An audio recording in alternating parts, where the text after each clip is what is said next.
going to go ahead and go live. Let's see here. It's preparing to live stream.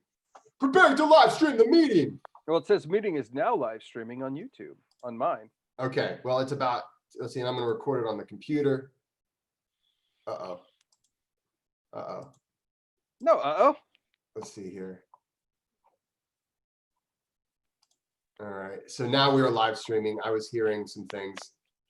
All right. Welcome to the Midwest. My name is Jesse, and I am here with my friend, Chuck McGee of Iced Viking Breathworks. You may have heard his name spoken recently by the likes of Joe Rogan, if you've ever heard of him. In passing, yeah. Just here and there.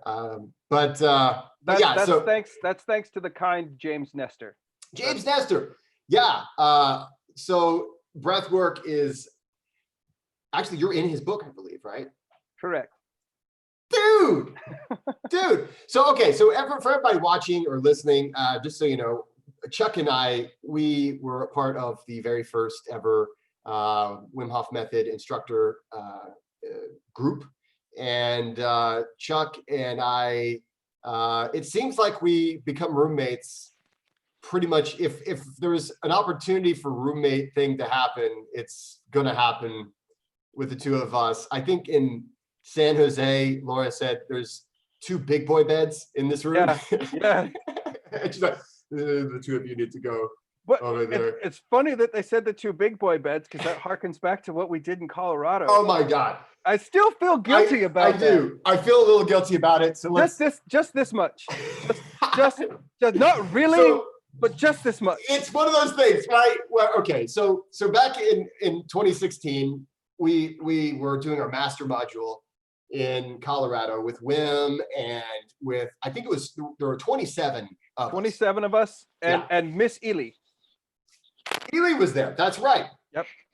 She was cooking up some vegetarian food. That's right. And so anyway, so we did when you got there, it was kind of like first dibs. And we got there early. And we got there early. Yeah. Okay.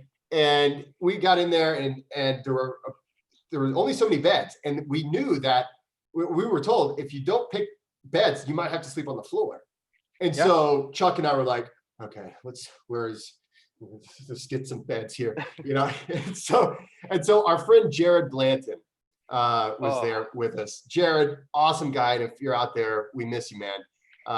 And Jared, the 3 of us went into this room and there were 3 beds. And so what was it? There were 2, were they two traditional beds in that foldable thing. And so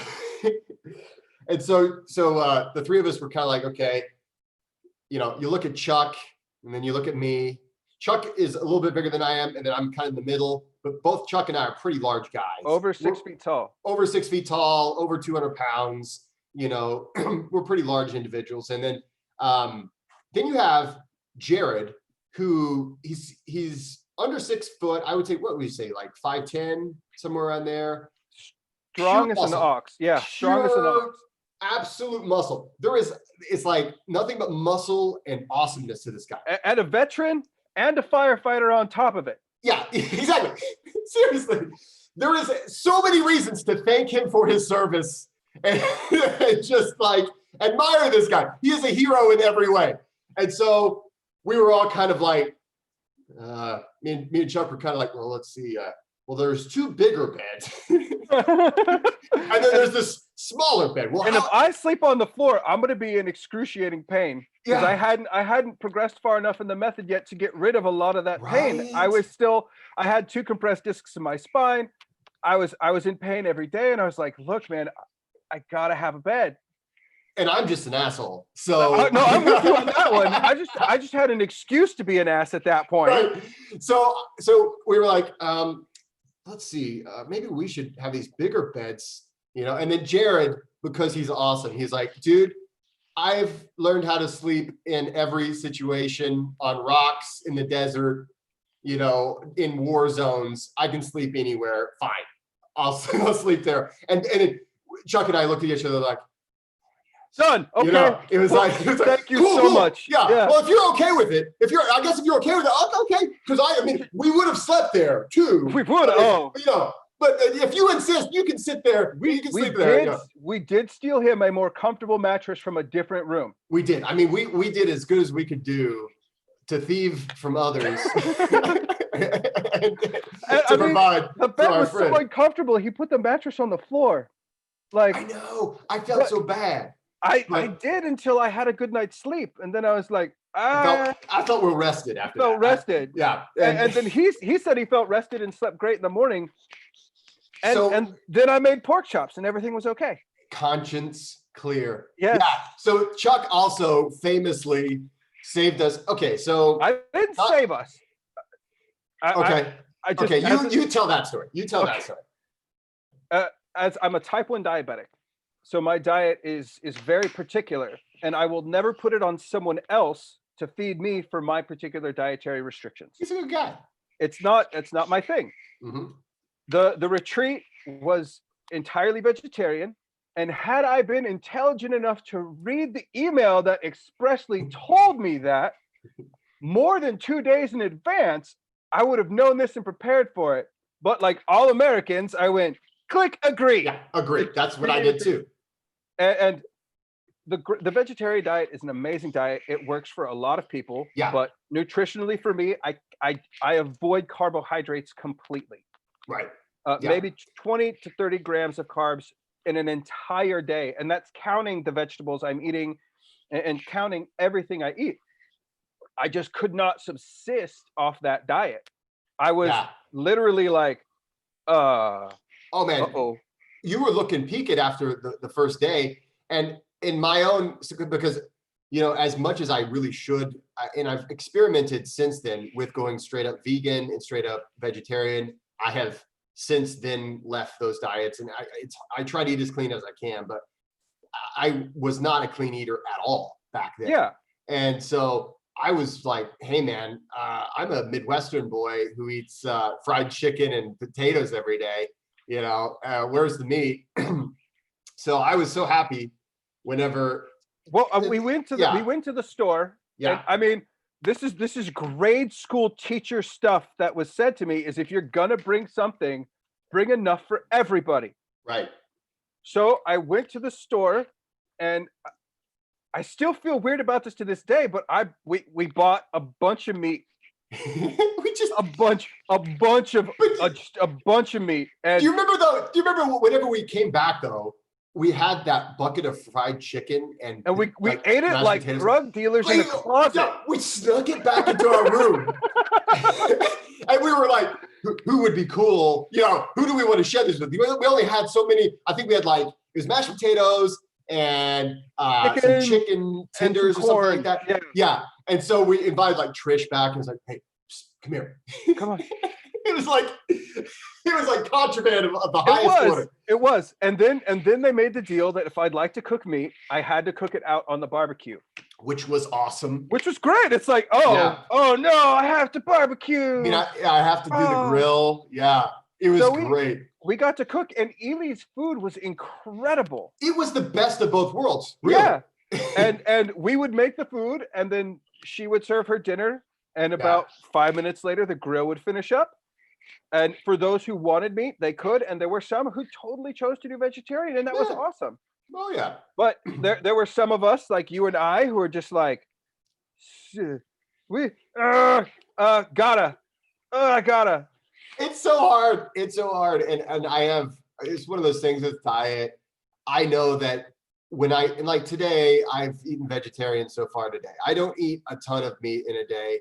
And unfortunately, I don't have, diabetes. And so carbohydrates are a little bit more friendly with my body. But, I do a lot of hummus. I do a lot of, green leafy vegetables, things like that. I get a lot of my protein though from eggs lately. And so stuff like that. But man, there is something about a pork chop or, there's just something about those types of meat. We weren't being lazy. We were working our butts off. We were burning so many calories, just not freezing to death every day. Okay, so I was going to put this in the book, I'm writing a book, a practical guide to breathwork. And I was going to put this in there, but it has nothing to do with breathwork. So I'm like, maybe I won't. But do you remember the time when Casper took us to that frozen over lake, right? It was like 45 minutes walk in below freezing weather. We get there, and then he's like, okay, guys, drop trout, get in the water. Your skinnies. And the thing is, okay, I remember taking off all my clothes, and I mean, we're talking frost, like on the ground. The sand itself was frozen solid. Mm-hmm. And we were just, I mean, it was, and I had thought ahead enough to have kind of like the tighter fitting trunks. And I was like, I felt really clever about that. But we were just standing there freezing to death. And all I could think about is like, I can't wait to get in that water. Because at least I'd been training a lot more in that water or in cold water. So we got in the cold water. Casper didn't tell us how long we'd be in there. And I still don't know how long he kept us in there. I think it was around like 10 or 15 minutes. It was around there. And the thing is, it depended on when you went in, right? And I just remember I was like first in because I was like, okay, I know. Warm up. It's strange, right? It's strange, but I'm going to get in this freezing water to warm up. And, you really let yourself go and you just release and just surrender to this situation. And really, that was whenever I realized, wow, we're really being tested. This is actually something where, if you didn't really train, you could really have some serious problems, because he did push us really hard. And I'm so glad he did. That was one of my favorite memories from that week. That is to this day my top lesson I've learned in the method. Yeah. And my favorite thing is what he said at the end. Someone said, "Why'd you keep us there so long?" Yeah. And his response was magical. And it was, "Why didn't you get out sooner?" Oh, and he's like, he's good at that. He's good at that. I had Casper on here he's the last guy I interviewed, and he's good at those things where it's like, oh, dude, boom, boom. Yeah, and he's like, you're supposed to be listening to your body. If you thought it was time to get out, why didn't you get out? Listen to that voice, yeah. I want to be mad at you right now. If you weren't so right. And I wasn't shivering uncontrollably, I would try and kick you in the shin. And that's the thing. That I remember when we got out of that, he didn't let us instantly. Of course, we knew better than to instantly dry off. Yeah. But he led us through a standing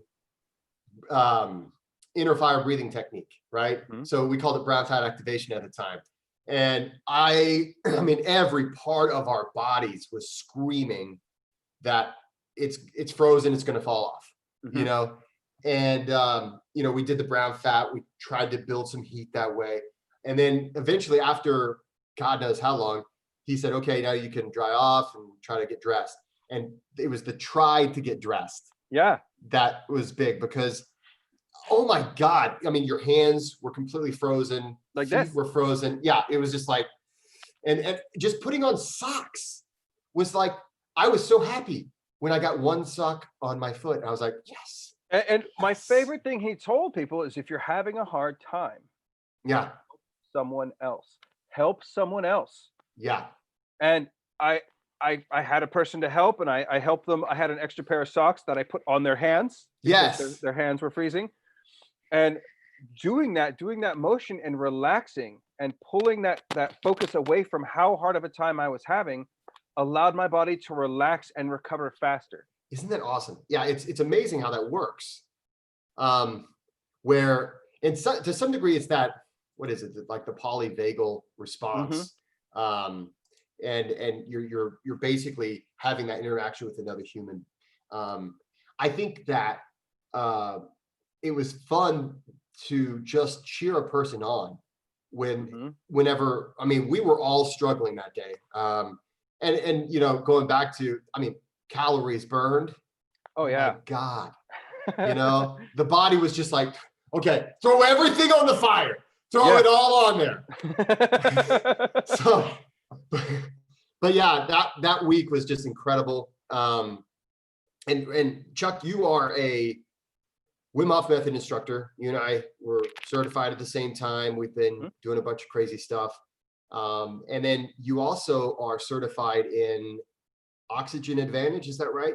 That's correct. So this is one of those questions I get a lot that I have my own opinion on, but you're pro at both of these things and you use them regularly. And I want to talk more about your work in the pain clinic soon. But before we even get to that, I want to ask, a lot of people look at these two different methods and they hear some of the things that Patrick McKeown says about the Wim Hof method. Sometimes said in the past. Said in the past. I was just talking to a friend of ours earlier this morning, and he always brings that up. And he's like, well, yeah, I always get upset at him. So he said in the past, Said in the past. And what's great about Patrick is Patrick loves documentation. He loves science. Yeah. He likes the research, and he's so good at understanding it. That guy, I can look at a study and I'm like, what? And then I'll talk. Right. And Patrick will just be like, oh, it means this. Oh, wow, thank you. I love it. Yeah, that's awesome. What he said in the beginning is chronic hyperventilation is bad for you. And I agree with that 100%. He's absolutely correct. And now, I mean, I'm not putting words in his mouth. He said this, that a focused breathwork session is not the same as chronic hyperventilation. Yeah, absolutely. And with the Wim Hof method, we do breathe out way more CO2 than we're supposed to. Right. But then we exhale and hold our breath and build it back up. Does it go back up to the level it was before? No. Right. And it's not supposed to. That's how we're mildly alkalizing our blood for that temporary time we can do that. Mm-hmm. It's because our CO2 level starts here. After round 1, it's here, even after recovery. Round 2, round 3.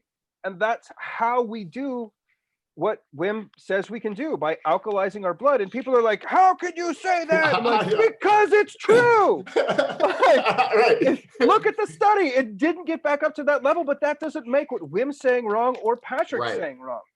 So just as a clarification for those who are unfamiliar with the oxygen advantage, it's based in, and maybe you can explain this even better than I could, it's based in the Buteyko method. Buteyko method, which was developed by Konstantin Buteyko, a Russian doctor. Yeah, I think it was early 1900s, and he used it. And basically, he discovered that there was a connection between breathing and a lot of health issues, and so he felt like there was some kind of a connection there. We didn't get a hold of it because of the Iron Curtain until much later. And so then what Patrick McKeown did, and again, you may be able to connect a few dots here for me here in just a second, but he took that and then he also visited the Bohr effect. The Bohr effect, and he brought it to athletes and athleticism as well. Dr. Buteyko didn't deal with the athletic side of breath. Right. Okay. And Buteyko is a lot of people think it's just nasal breathing, but it's not just nasal breathing. It's not just breathing. So I'm going to change this. It's not just breathing. Right. I mean, I'm breathing with my nose, but that's not a biomechanically correct breath. He talks about right here, breathing with the diaphragm. I like to imagine my breath starts here, and it's that nice inflation of the diaphragm, expanding the ribs, the belly, and it's in that 360 degree. It's not just the front, the sides, the back, the front, the side, the back, and you don't want your chest to do this and rise. You want it to expand, and you want to have the proper breath each time. And a master at Buteyko, you won't even be able to tell they're breathing because it's so effortless for them. Right. So it's slow, it's low, it's deep, and that's every time. And that is not what the Wim Hof method is. Right. Yeah. So that's, I think a lot of times a confusion, right?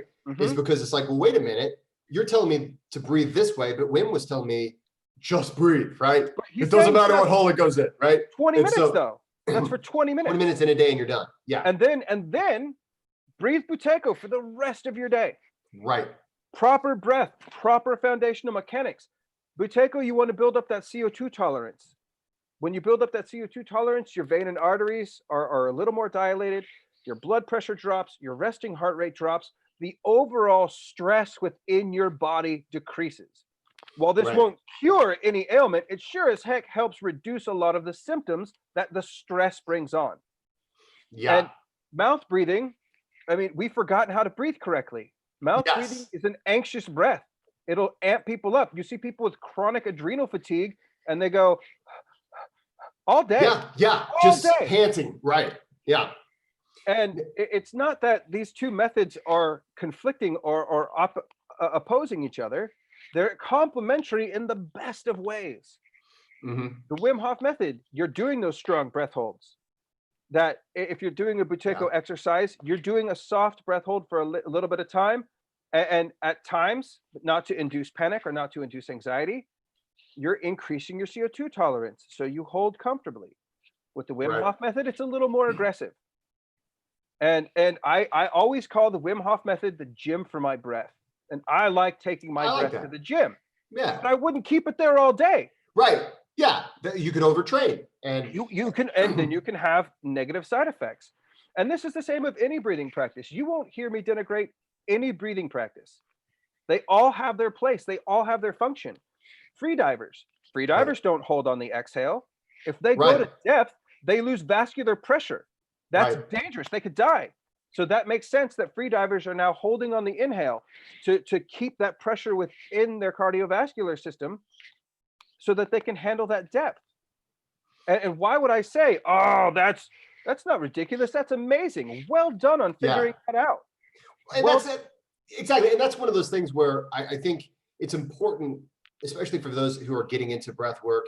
I know for me, for both of us, I think Wim Hof method was our gateway drug, right? It was, absolutely. It was kind of like this thing that is like, whoa, this amazing thing. And then I couldn't imagine there was anything else out there. And then, oh, there's these other things. And, but wait a minute, I do Wim Hof method. And then it's like, but there's this other cool thing I could do. And I don't have to choose. I can really use it. And I think that's the beauty of breath work is really returning to this notion of self-control, right? And saying, okay, I've got this mechanism, and there are certain things that will result if I breathe fast or breathe in my chest or I just need to understand how this thing works, and then I can get different results from it. One of the things I love about what you said about taking your breath to the gym with Wim Hof method is really, I mean, think about what you're doing. You're getting that low oxygen training, right? That people go to the mountains and they buy these mechanisms to put on their faces and all kinds of stuff to try to simulate that. And then in addition to that, you're also with Buteyko, you're nudging up that carbon dioxide tolerance. And you're getting kind of the best of both worlds, because you've got this thing where, okay, I don't feel the urge to breathe quite as quickly, so I don't breathe as fast because I have that higher carbon dioxide level tolerance. So I'm not getting in the fight or flight mode all the time. I'm not over breathing. But at the same time, when I do breathe, I'm able to really use that oxygen. I'm really able to get that out. One of my favorite sayings is, we are our body's pilots, not its passengers. I love it. Yeah. And to be that pilot, you have to understand what's going on. And I love the Wim Hof method, but if you're not doing it correctly, you're not doing it correctly. Oh yeah. Wim says belly, chest, head. He wants that full diaphragmatic inflation. He's not telling people to just breathe like right. Yeah. And I see so many people who come to my workshops and they're like, I do the Wim Hof method at home. Look. Right. Like, stop it. Like, where is your belly in that breath? And then too many people confuse the belly, chest, head thing, and I'll watch them do this. They'll go, oh my God. Yeah. It's not compartmentalized. It's right. It's well, ideally you've got a nice fluid motion, right? Right. And that's why I mean, this is something I learned from Patrick. You put your hands on your bottom two ribs. If your breath begins at this point, just imagine your breath is beginning where your hands are on those bottom two ribs, and you take that nice deep breath in. Watch how everything inflates like it should. So hold that. And I like to tell my participants, never breathe faster than you can breathe correctly. Yeah. If you're going for that speed, it can come on the exhale. So I can go nice and slow, extend that exhale, still keeping it circular. And no, I'm not blowing off as much CO2, but I'm not engaging the fight or flight as much. And if I have asthma, anxiety, depression, or panic attacks, I can help stave those off. And once I get comfortable with it, I can pick that pace up. And the speed comes on that exhale. Right. Just letting it go. He says fully in and let it go. He doesn't say do a rabbit breath. Yeah. And so many people are like, oh, I got to breathe fast. I'm like, correctly. Right. Well, and that's the thing, because we always say practice makes, perfect, right? Yes. But in reality, practice makes permanent. Yes. And so if you're practicing, I'm stealing that. Oh yeah, dude. That's another thing for those watching or listening. Chuck and I generally just steal stuff from each other. So if you hear me say something, it's probably something I heard from Chuck and vice versa. So, and you're welcome to it. But the thing is, how neuromuscular control works, right? And so if you build that pathway and you have a dysfunctional pattern, I mean, you're going to reinforce it. It's just all that is reinforcement. And I'll see people anytime, and it's not just Wim Hof method, but any type of super ventilation. Of course, the most popular one is Wim Hof method, right? And they'll do this thing where, I mean, their body's going crazy. It's just like, you're using the shoulders to move and breathe. You're not supposed to use your shoulders to breathe. Right. Or where they arch their hips every breath and they're doing this one. I know. And believe me, and I don't want to sound like, the form police, right? So if you go to a gym, there's always some jerk who's like trying to tell you you're doing wrong form. But the reason why, and I hate to be that guy, right? But the reason that's our job. We're not our job. Random guy at the gym. If you're at my workshop, that's my job. It is. So we are the form police. If you're breathing in public, I'm going to bite my tongue and be like, man, you look pissed off. I can help, but you're not going to listen. Right. That's true. And that's pretty much anything. I've never taken that much advice from a random person who walks up to me and is like, you should really think about better shoes. I'm like, well, okay, screw off, dude. I really don't need to. But you know what I'm saying? So, but when it comes down to there's certain muscles we try not to over rely on, and especially when you're trying to build proper breath form, you don't want to continue to reinforce a dysfunctional pattern. And so one of the things I love about Oxygen Advantage and Buteyko and just, really pranayama, any kind of breath work that really focuses on the proper breath. And I use the term the proper breath wave. And you basically it's not like, you can have different perceptions of what that looks like. My perception is exactly what you're just showing. But the thing about reinforcing that is whenever you're running or jumping or lifting weights or whatever, if you've done that in practice in your 20 minutes in the morning with breath, with Wim Hof method or whatever, you're more likely to do it whenever you're not thinking about it. Well, especially if it's how you've trained. Right. Like so many coaches, get your hands off your knees, put your hands above your head. Right. The best thing to do to recover your breath is to put your hands on your knees. Right. There's a natural reason for that to happen. There's a reason we instinctively do that. Children, as soon as they go down here, it's not like, yep, definitely. Yeah. And I get the when it comes to the anatomy and what we're trying to do, I get why people said that. I'll put the hands up here. But as long as you're not, I think the thing is we're trying to avoid slouching and poor posture, right? Yeah. But when you do that, you see people arch their diaphragm and it's not in line with their pelvic floor anymore. Yeah. It's not an effective breath. Right.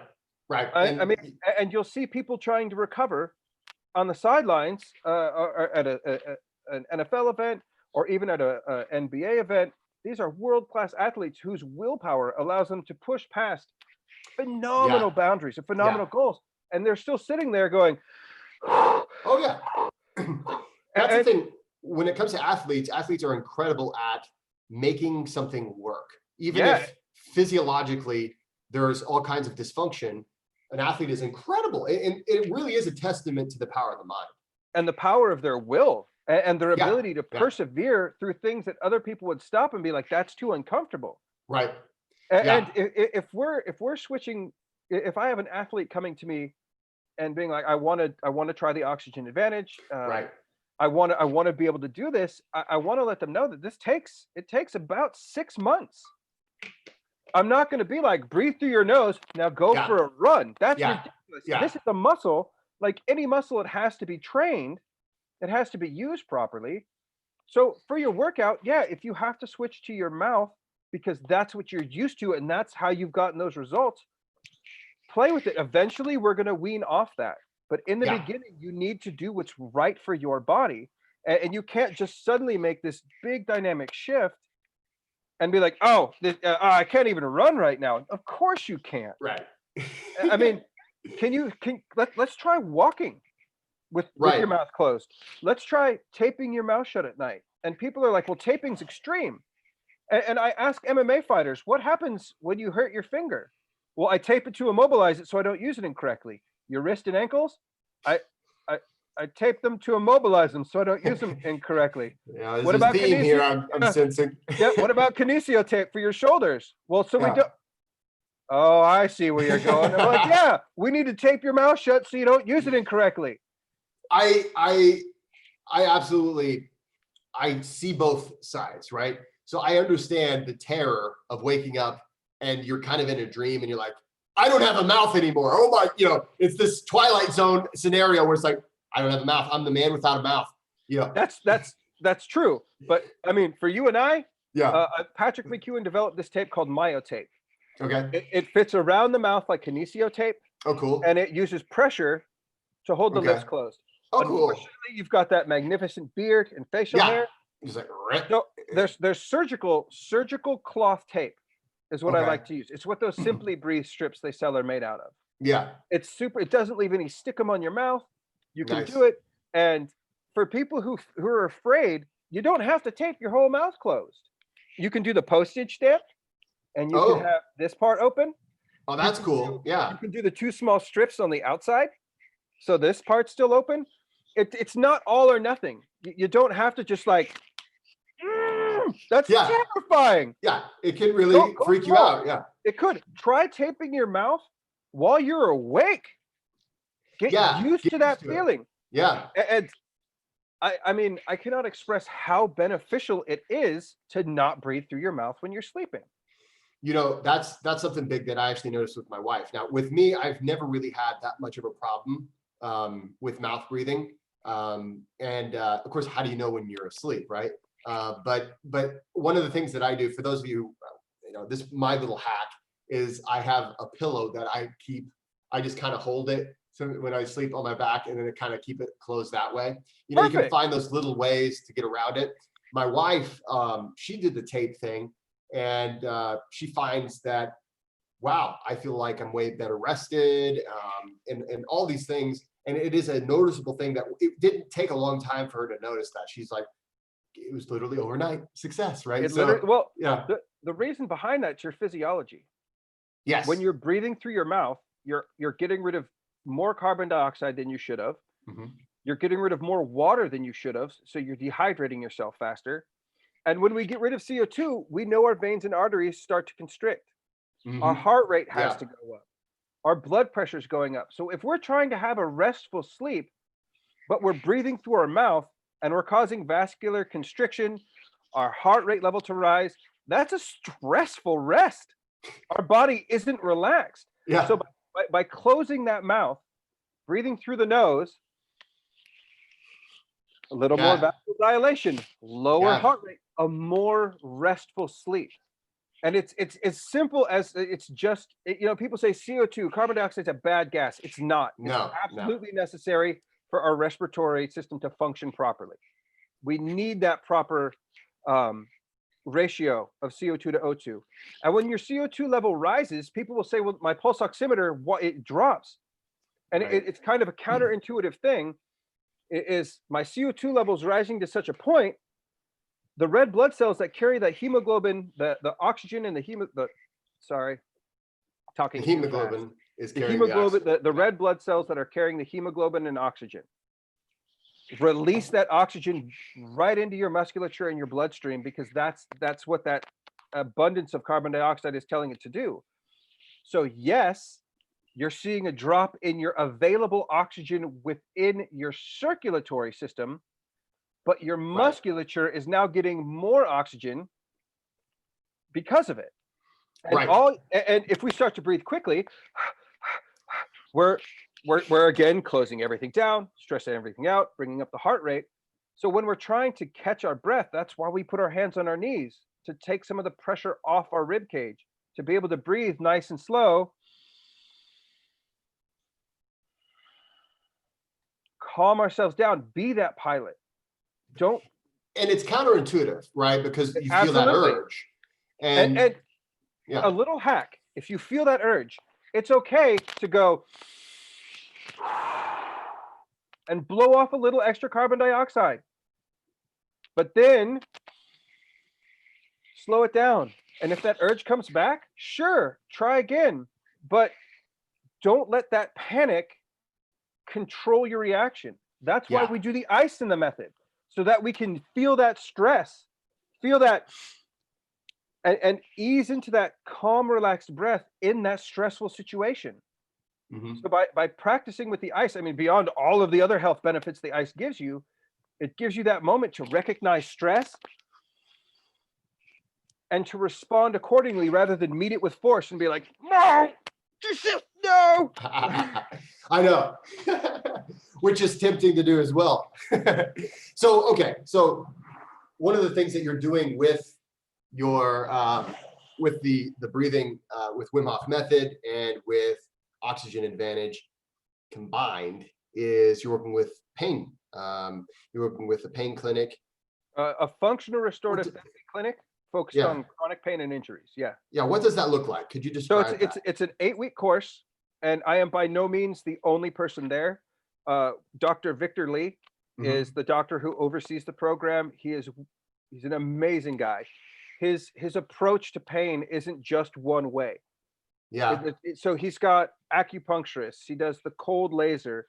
He's got nutritionists. His physical therapist, Will Lopez, is one of the best I've ever gotten to work with. He's incredible.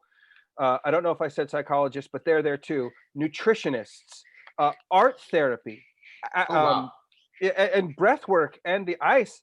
And it's not about, one thing. It's what works for you. What do you find the most benefit from?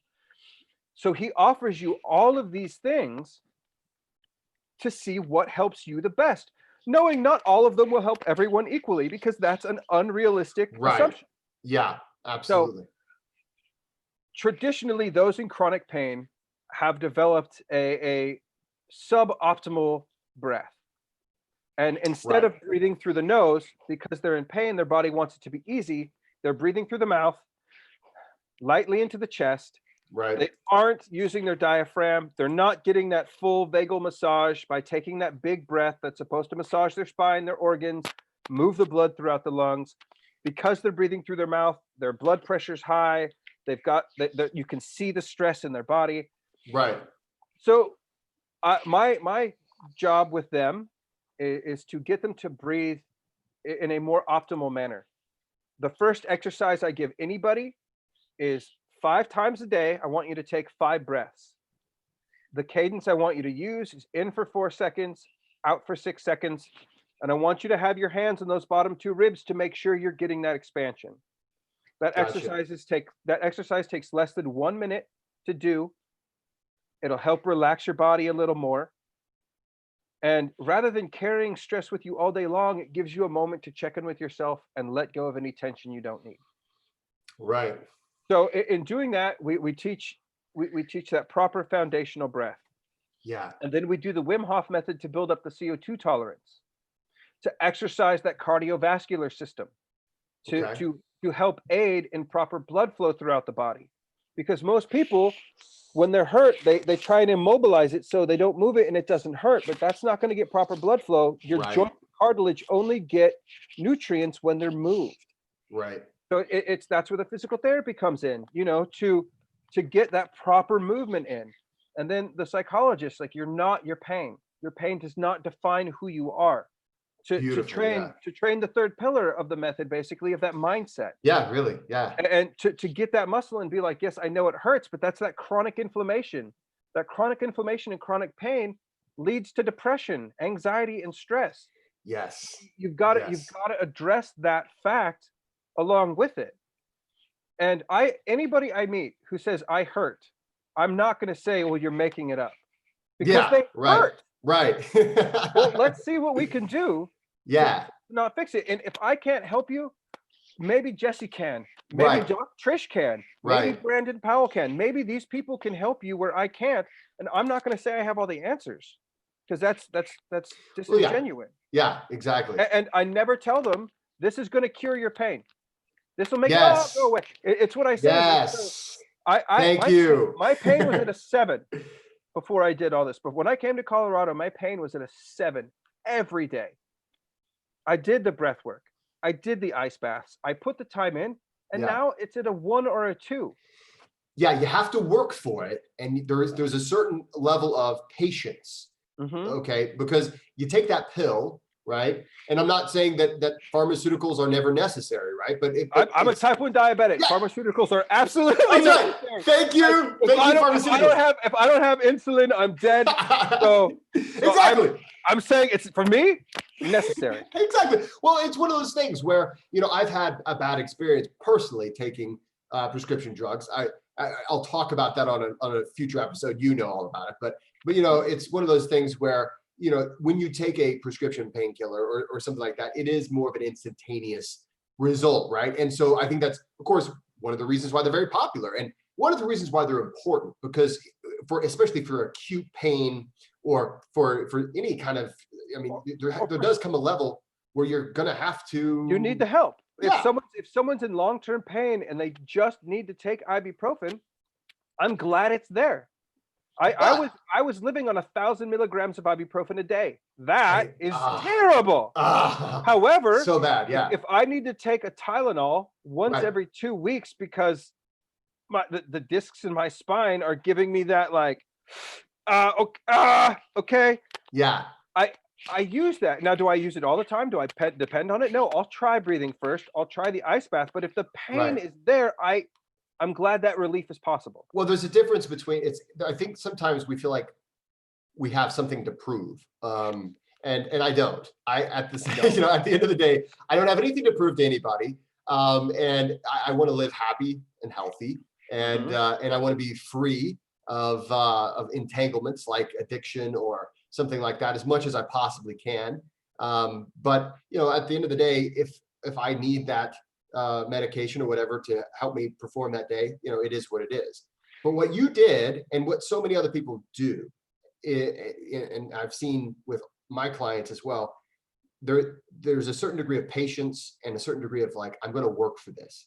And maybe day one, it's not immediately cured, but you just keep working for it and working for it. It's like I tell a lot of the people that I train, I used to have year-round seasonal, I say year-round seasonal allergies, but year-round environmental allergies, because it was also indoor environmental allergies. And now I don't take any medications. I used to take medications all year round. And it didn't just happen. It was slow. It was eventual. And it's not going to be that same way for everybody. Like you said, I always hate it whenever a person says this is going to cure you, because we can't really say that. We can say this has worked for a lot of people, and this is quite likely going to be something that helps you. But to make a claim that, okay, for sure this is going to cure everything, that's an overstatement, hyperbole. It does disservice to what we're trying to do. This won't cure you. If anything, you'll help yourself. You use the tools we give you. And what sold me on the Wim Hof method is when I went to the first weekend class with Wim, the advanced training. Right. I said, you know what, sir? I mean, I was dorking out because Wim was there. And I said, you know what, sir? I want to thank you so much. Your method has helped me in so many great ways. I'm off my blood pressure medication. I'm off my pain meds. I don't have to take Valium anymore. Thank you so much for what you've done. And Wim looked at me and said, "Thank you for using the tools I've given you. Your success is your own. I didn't breathe for you and I didn't sit Yeah, in the ice for you. exactly. Thank you so much for using the tools I was able to show you. And I will thank you for your compliment, but I want you to know that you did this for you." Yeah, And that blew me away. Like he yeah. wasn't like, "Oh, yeah, I did that for you." He was just, Yeah. you Yes. Here you you go, use mortal. Yeah. yeah, you use the tools that unfortunately how he had to discover them was not fun for him. Right. But through that tragedy, he's brought something to us from the past that we have forgotten. And it's helping so many Yes. people. But it's like Yes. any tool. You can try it once. I mean, I can go swing a hammer and build a crappy doghouse, or I can take the time to learn how to do it right, and months later, I can build something that's worth keeping. Absolutely. And Yeah. it's not expecting that masterpiece in the beginning. It all takes time, it takes dedication, and it takes work. And I think that's something that is important also as a reminder. You and I, we teach this, and it's something that we've benefited from immensely. But it's something that, man, I still need a lot of work.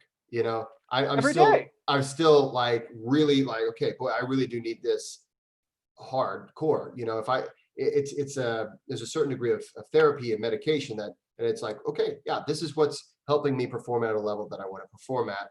It's not just this panacea and then you're done, right? Mhm. It is a practice, for a reason.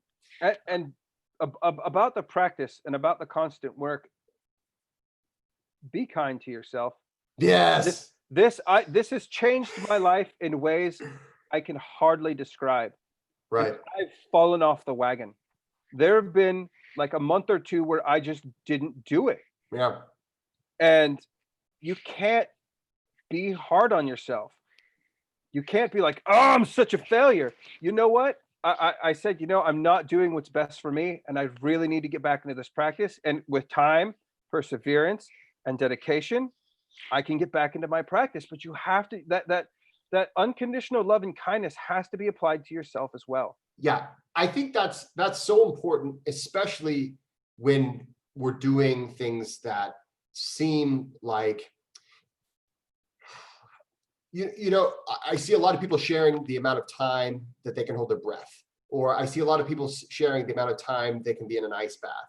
And I see a lot of that. And then I get a lot of people who email me and contact me and that I train, and they're really discouraged because, man, it seems like these other people are doing so well. And why am I not doing so well? And I'm interacting with a person recently who has allergies, and he saw my YouTube videos on how I was able to alleviate my allergies, right? Treat my allergies, not cure, but treat my allergies. Great. I don't suffer from these allergies anymore. And he's not had any luck, and it's been, I think it's like 4 or 5 weeks. Now, it took me 8 months of practice before I even noticed a difference when it came to my allergies. Mhm. So, but it's one of those things where you see these success stories and then you start beating yourself up because Well, it's ridiculous, right? what's one of my I collect quotes. I And love my it. I my love my it. favorite one, I say my favorite one. What I mean is one of my many favorite quotes comes from Wim himself. Yeah. Your neighbor is not your competitor. Yes. Your That's so neighbor good. is Yeah. not your competitor. They are on their own journey to health, strength, and happiness. Yeah. Celebrate their successes and do not condemn them that they're not your successes. Right. Jealousy is not helpful. No. Hear And them it on. makes everything worse. I mean, it puts you into a state of mind where nothing is going to be good. It colors No, all of your experiences in a negative it, light. I had a guy tell me, he's like, "Well, look at your success." I'm like, "Dude, I'm a type 1 diabetic. Do you really want to walk this journey? Right. Right. Like if you walk this journey, it's you're not a diabetic. You don't have to do it for these reasons. Like you don't, I mean, celebrate me for my successes, but you Of got to realize course. there's a lot of work you won't see. Like Yeah. Casper, I was an Right. overnight success. It only took me 5 years. Yeah. Yeah. I love that. Yeah. That's the thing where and of course, I mean, I think that's just in all aspects of life. There's a certain degree of we beat ourselves up because we look at our neighbors and we say, why couldn't I have achieved that? There's this story about a guy who was in college, and he went to a psychologist, and he was depressed, and he said he's especially depressed because his roommate was really doing well, and he didn't feel like he was doing very well in life. And even though this guy had graduated from an Ivy League school and all these things, he just didn't feel like he had done very well. And they had basically well, who's your roommate? And the guy said, well, Elon Musk. It's like, okay, and that's the thing where it's like, it's dangerous to compare yourself to other people, especially.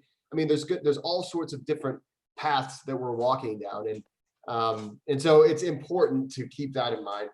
But yeah, one of the best things about, I think, working in this space, and working around other people who are working in this space is learning.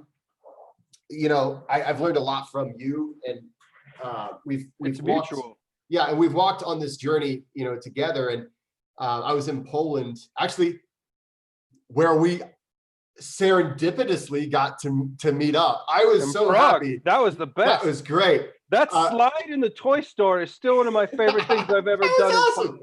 So just to give everybody an idea of what we're talking about. So in January, I went to Poland for the first 2 weeks of the Wim Hof Method Poland experience, and was one of the lead instructors there. And then after that, then Chuck comes in. He was going to do week 3, mm-hmm. and you were kind of like the main manager of all the of lead instructors, the lead facilitator. Yeah. And I was like, oh man, it's too bad, we weren't in the same weeks, and we were kind of bummed about that. And then it just so happened I get this text, and it's like, hello, good sir, because that's how Chuck starts a lot of his texts. Hello, all good of sir. them. It's awesome. I always know nobody else has Chuck's delivery. Hello, good sir. Would you happen to be in Prague? And it just so happens that as the group that me and a couple other instructors, we were kind of just spending the day in Prague before we flew out the next day, and he had just arrived. And so it was such a breath of fresh air. We were tired, because when you're a lead instructor, exhausting. It is. It's a really exhausting thing. It's the best work you'll ever do, but it's also, I mean, you're talking 14-hour days, and you're leading, and you're helping people make emotional breakthroughs, and you're doing all these things, and it can take its toll. And so I had just finished 2 weeks of it, and I was just zonked. But then I see this, let's see, on your screen, it's right over here. I see this big smile, familiar smile walking. I'm like, oh, Chuck. And Chuck also saved my ass with my wife, because he reminded me, hey, did you get your wife a present? I was like, oh, dude. And so Chuck was like, yeah, let me help you with that, Jesse. Really helpful, very helpful. It's important. Oh my God, you're so right. When I went home, and it was very, very nice. But well, Valentine's Day was coming up. How could you not get something from Prague? Especially what you got is the. Oh yeah, I got some jewelry made out of Moldavite. I think it was the name of the Moldavite. I think in there. Moldavite, yeah. That but you look at the spelling. Stone. Yeah, you look at the spelling. It's like, I don't know how you get Moldavite out of that. But one of the things I loved in Poland was getting to work with other instructors.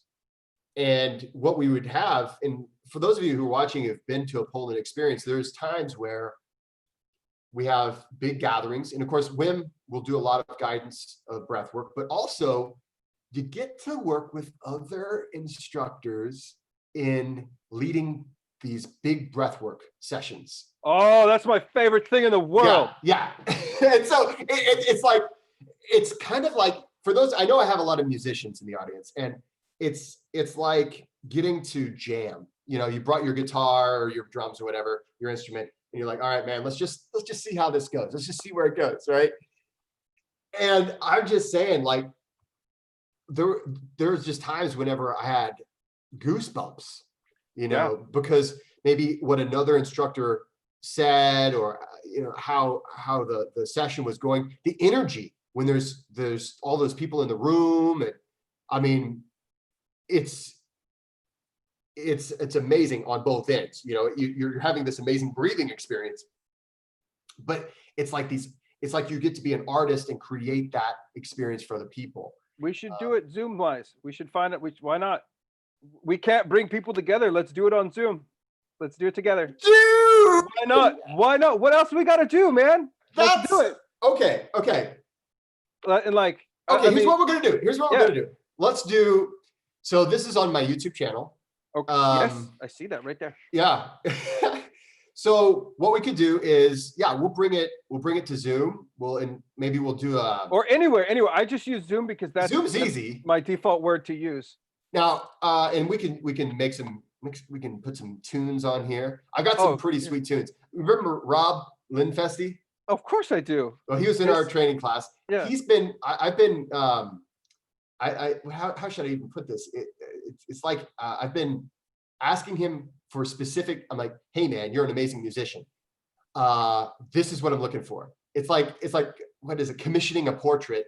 Only it's in music. A soundscape. Yeah, a soundscape. And so I've been getting these really awesome tracks from Rob. Oh. And so what we'll do, we can share the music on Zoom. Yes. And then and let's bring it. I'm done. Let's do it. Why aren't we doing it right now? Why aren't we doing it this second? Exactly. Okay, so let's get. I think we might have to inform people rather than just doing a random on the spot thing. But I am so. It's one of my favorite things in the world to do, and the reason I love it is one, I get to steal your tips and tricks that you're willingly giving me. And I hear. No, it's fair. I mean, this could be a thing where we start, trying to get some instructors together, because it's that when it's 4 or 5 of us, especially. Oh, and dude. each of us takes a round and you can feel that energy build. And like Ely is one of the best originators there is, because she starts slow, she starts soft, and it's like the opening meditation she leads. I wish I had the skill to do that. See, but she's just got that softness where I'm like, okay, relax. Yeah, right. Yeah. You and I are a lot alike. Yeah. Like it's kind of funny. I think, I don't know how it cosmically happens, but I think there's like a Midwestern version of us and there's a California version of us. One's named Chuck and one's named Jesse. Because I seriously, like when I was in Poland, I could tell that, okay, there were some people who had a much softer voice. Neil from Ireland, very soft. Man. I mean, almost make you cry. Yeah, confident that the way he holds space with the strength of his voice is soft. Get that drum going. Oh yeah. And then in like a Yorin, he would be the same way. Kim has got that energy to him too. Kim's got Kim Pearls.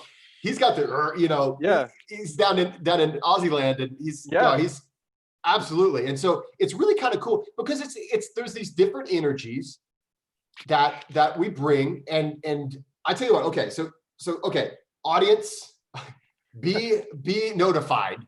People, we're gonna do this. We're gonna do this, and maybe let's at least try it one with just me and you, maybe, and then we'll see if we can get other people to come on with us in the future. I don't know. Maybe we'll interrogate some other people too. That's what I call an interview, is an interrogation. That's what we've been doing this whole time. Yeah. Fantastic. I hope I passed. I do have. Yeah. Oh my God, Chuck, you always pass.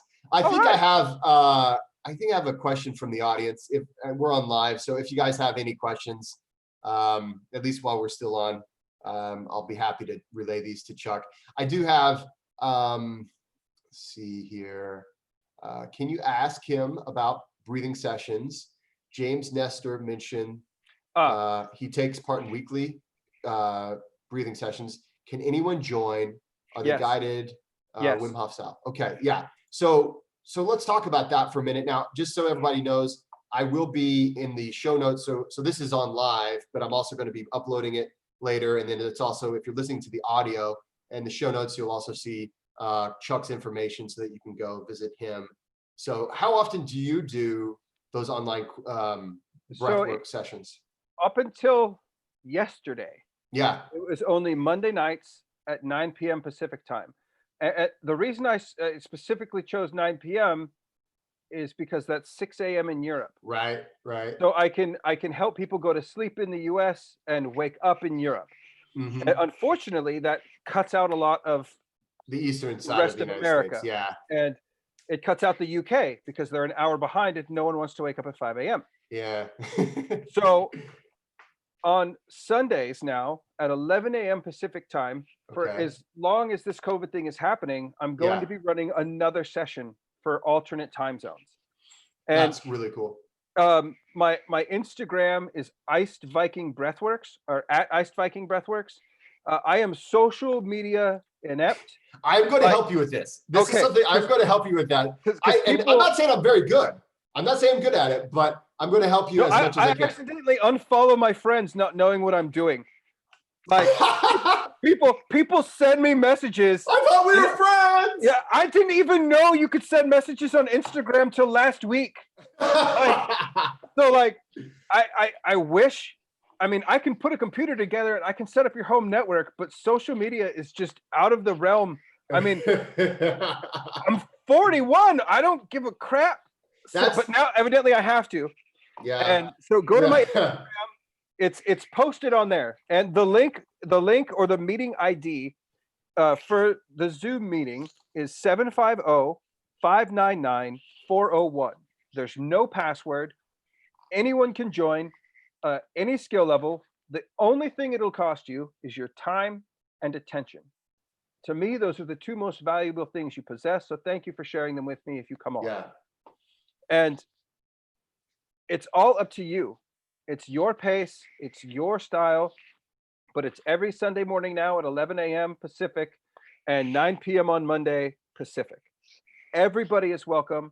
And I just invite everyone to come, to breathe, and to practice and ask questions. I do a Q&A after. Mm-hmm. And now I'm getting at what you're doing, like reading and trying to it's a new challenge for me. So I like it's interesting to see that medium grow and my knowledge of it grow, because I can't do group sessions. I don't feel, as a type 1 diabetic, my wife is 8 months pregnant now. Congrats. Thank you. I'm not living in fear, but I don't see the necessity to take an unwarranted risk. Sure. Yeah. And right now, and not to mention, that's something a lot of breath workers are running into, and instructors. Not to mention, you might feel really good until you arrive at the workshop or the group session, and then suddenly you're just like, man, maybe I shouldn't be here. We don't want people to be anywhere close to anything but relaxed. We want people to be relaxed whenever they're in these sessions. And that's another reason why I added the Sunday one and why I did the Monday one, is because it's relaxing. It gets you back into that pattern. It gets you back into doing something healthy for you. And, you won't hear me pitch anything. You won't hear me try and sell anything. I'll try and answer your questions. If I can't, I won't. It's just come. Yeah. It's just come, breathe. And the way it works with like the neural network that humans are a part of, you can sync up online. They've already had studies where people all over the world can sync up together. It's incredible, really. I've heard about this. Yeah. So if you want to feel that tribe-like energy and you want to do something with a group, please join us. Yeah. Everyone is welcome. I will say I've had a couple people try and bomb the session and start saying, have? I was wondering about that. Yeah. Really, they'll say really awful things. And so during the breath work, you don't have to have your video on. I mute everybody, and they're not allowed to unmute themselves until it's done. And then afterwards, Q&A, ask away. That's awesome. Mm-hmm. That is Thank awesome. you. So, okay. So you've got those. I'm going to put that in the show notes. And then in the future, after we get off of here, we'll plan a future time where we'll get together and we'll do a dueling instructors.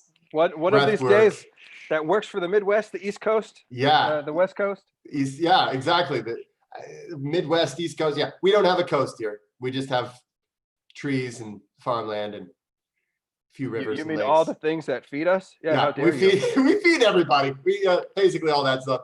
Anyway, but yeah, we're looking forward to that. So Chuck, thank you so much for coming on.